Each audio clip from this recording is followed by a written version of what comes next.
You know what's funny? For years I thought courage was supposed to feel different.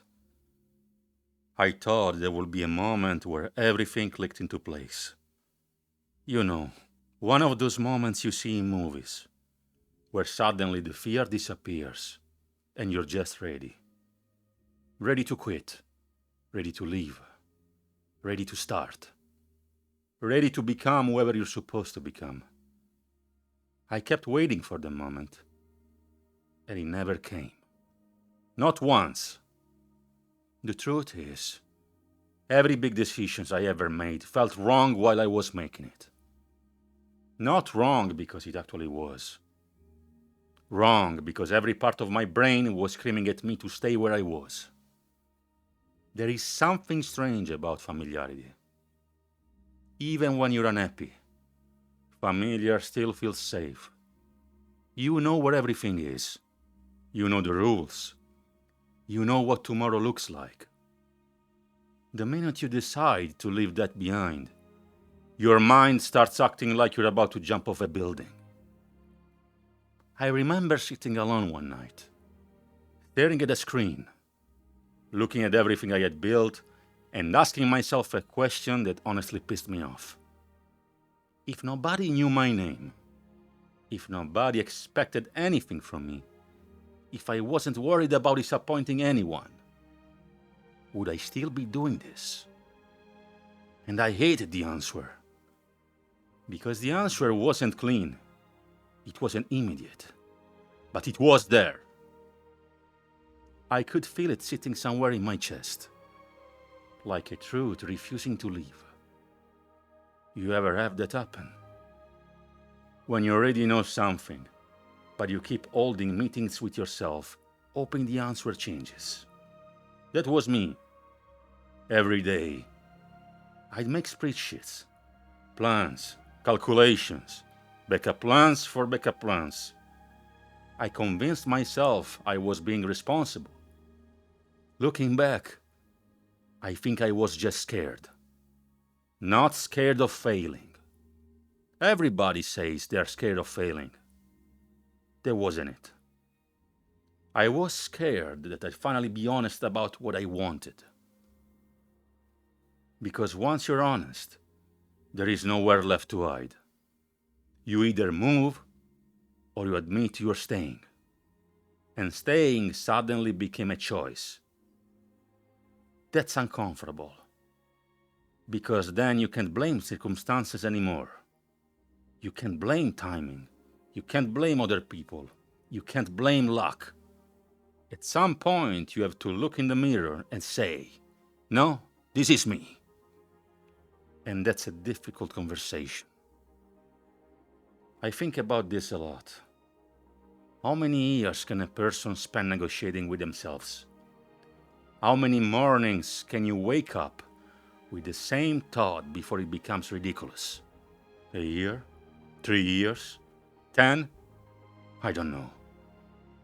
But I know I got tired of hearing my own excuses. Not because they weren't valid. Some of them were. Life is complicated. Responsibilities are real. Bills are real. Fear is real. But eventually, I realized something. Every argument I was making for staying sounded logical. Every argument I was making for leaving sounded alive. That's the only way I know how to explain it. One side made sense, the other side had a pulse. And I kept choosing the side that made sense, again and again and again.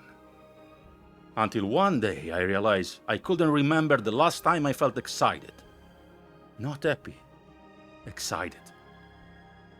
That feeling you had as a kid when something was about to happen. I missed that. I missed feeling awake. And that's when this whole thing started changing for me. Not because I suddenly found confidence. I still have days where I question everything. Honestly, if someone tells you they never doubt themselves, they're either lying or trying to sell you something. I question things all the time.